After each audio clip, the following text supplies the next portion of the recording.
आणि जाता जाता मला सर्वांसमोर एकच गोष्ट सांगून जायची.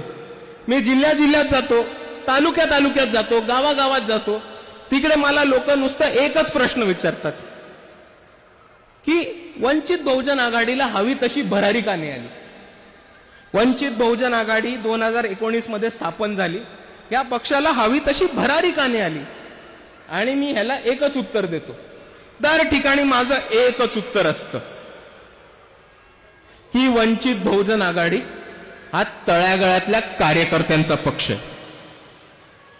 पण 2019 पासून 2018 पासून तळागाळातल्या कार्यकर्त्यांच्या निवडणुकाच नाही झाल्या. एकदा स्थानिक स्वराज्य संस्था लागू दे, मग तुम्हा सर्वांना दाखवून देतील वंचित बहुजन आघाडीचे कार्यकर्ते की आम्ही कोण आहोत आणि काय करू शकतो. एवढं म्हणून मी आपल्या सर्वांची सभा घेतो. जय भीम, जय संविधान, नमो बुद्धाय. धन्यवाद दादा. आपल्या